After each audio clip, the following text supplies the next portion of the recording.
finite number of doorways. If you are very diligent, you will open a few of them. If you're brilliant, you'll open many of them. But if you're truly vibrant, then they will open for you. The process of being successful becomes so complex for people that why they're working towards it is generally completely forgotten, and they will start evolving concepts of success, all kinds of concepts. What is being successful? I would like to… can I tell you a joke? You're looking so serious.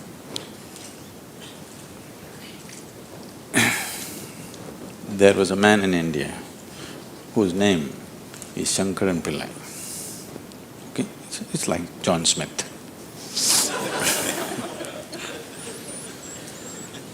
His son came to United States.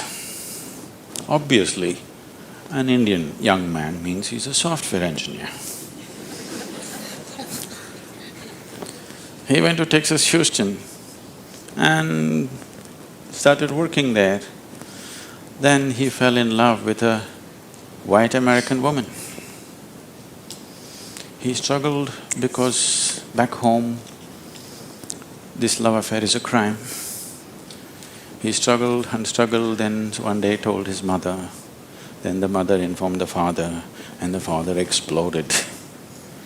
He went back home to convince him, didn't work, because in India, if you have to get married, they're tracing your family tree for 5,000 years. They're looking at the genetic purity of the person that you're marrying. So somebody from somewhere else, a white woman from America, how can you marry her? What do we know about her genetics? Where does she come from? What is her lineage? Da, da, da, da. So no way to convince, he came back. And of course, when he came back again, he fell in love and they went ahead.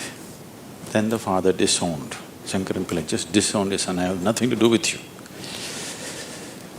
But years went by and they had a boy.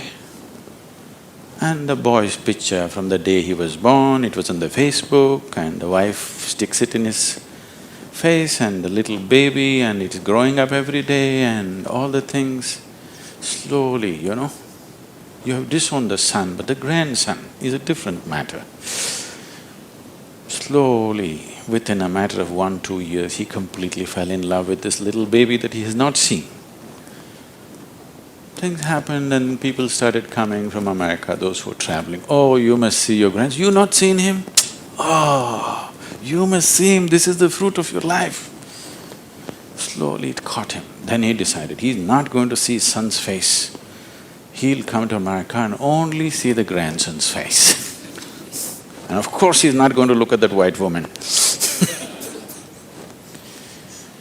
Then he came to America and a 7-year-old boy, full of energy, they're living on a small ranch, he's all over the place doing all kinds of things. He completely got washed away by this little fellow. Then this little boy one day said, "Grandpa, come, I'll show you my archery skills." He took him to the barn inside and he went into the barn and there he saw 8 targets, all of them with the arrow in the bullseye.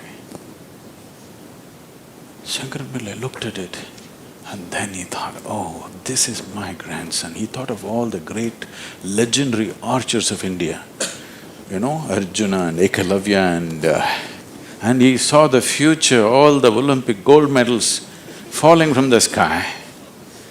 Then he asked, from what distance did you shoot? The boy said, from 20 yards. What? From 20 yards, 8 targets, you shot them dead on, bullseye? How do you do this? Then the boy said, Grandpa, I first shoot and then paint the target. So, these concepts about being successful can be very crippling. And I've continuously been with people, they've reached a certain point of success and their concepts of success are not fitting, their life is not fitting into their concept of success and it's breaking it, and they think something is going wrong. It is not going wrong, they're just getting better, situations are pushing them on, but their concept is breaking up, so they're suffering their success. You will see any number of people going through these kind of things. When we talk about success, I'm sure all of you must be already having plans as to how to unfold this success in your life. Made your plans. Plan is good. But plans again can get caught up in things because you plan from what you know today. Nobody can plan from something that you do not know. Your plan means it is an exaggeration of today as a tomorrow. Right now you're here at a certain level, now you think, my plan means this must be 10 times more in this many years or whatever, or 100 times or 1,000,000 times or whatever. But plan is just essentially an exaggeration of what is today. Maybe there is a certain logic to it, maybe there is certain understanding of the logistic attached to it, but essentially it's an exaggeration of today. That means in many ways it's ruled out whatever other possibilities which are not yet in your experience. In Pennsylvania, you heard of the Pennsylvania floods? Pennsylvania has floods, It once happened, a big flood came and water started rising in a small town and it rose up to the houses getting submerged. So two young boys got onto the roof of their house and they were sitting there. And then they saw a hat going up and down in front of the house. One of the boys asked, "What is that? Why is that hat going up and down?" So the other boy said, "Don't worry, it's my dad. Yesterday night he got into a fight with my mom and took a vow, hell or high water, I'm going to mow that lawn."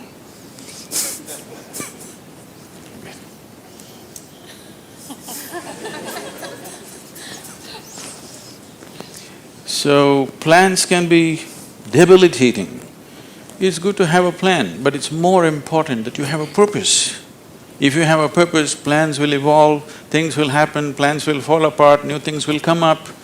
Whatever has to happen will happen. If you hold on to a certain purpose, other things will just serve that purpose.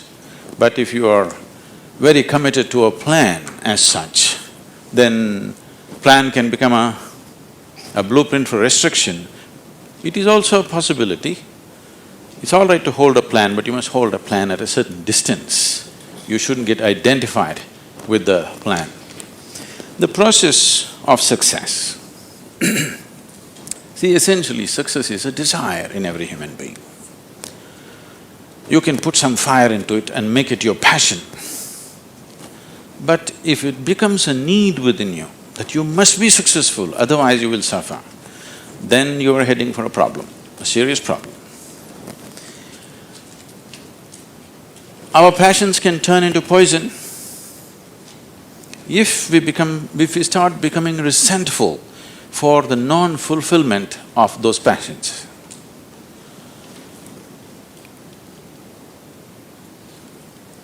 When I say turning into poison, today there's substantial medical and scientific evidence to show that if you become resentful, when you resent something, when you're angry with something, when you're frustrated with something, we can medically today check, we can do a little bit of blood work and show you, you're actually putting poison into your system. These are poisons that you drink and you hope somebody else will die. Life does not work like that. If you drink poison, you die, and it's fair. It's very fair, isn't it? If you drink poison, you must die. I drink poison, I want him to die. It doesn't work like that.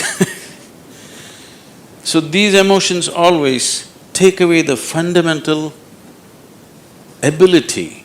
See, there is something called as a genius in a human being. Every human being has it, every human being touches it at some moment of life. But the question is, how often do you touch it? That's a question.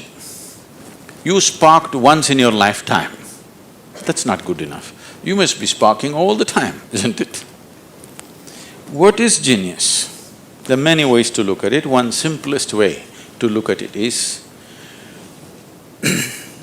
when we say intelligence, we are always thinking logical thought. No, logical thought will be meaningless probably in another 25 years, because your computer may be able to explore all the permutations and combinations of logical thought much quicker and better than you can do. So touching the genius means there's another dimension of intelligence within you. What do you have for breakfast? Chicken in salad. See, he ate a chicken. Over the afternoon, this chicken has transformed itself into a human being. If you ask Charles Darwin, how long does it take for a chicken to become a human being, he would talk in terms of millions of years. Here he is. Over the afternoon, he transforms a chicken into a human being. So there is an intelligence here, there is a competence here, which is capable of what nature did over 1,000,000 years like that over the afternoon. Only thing is, this is an unconscious state of intelligence. Whatever is unconscious, if the necessary striving is there, you can make it into your conscious process. In your conscious process, if this intelligence, even a drop of this intelligence is available to you, suddenly life will spark like it's a magic. What everybody slogs for, you can just simply do it. Now when I say intelligence, always people would think this. If you say intelligence and ask them to show in sign language, they'll also always say this, isn't it? They'll not say this or this or this or this, but one cell in your body is doing more activity than your brain could ever do. One molecule of DNA is doing so many millions of functions in a minute that you can never ever figure it out.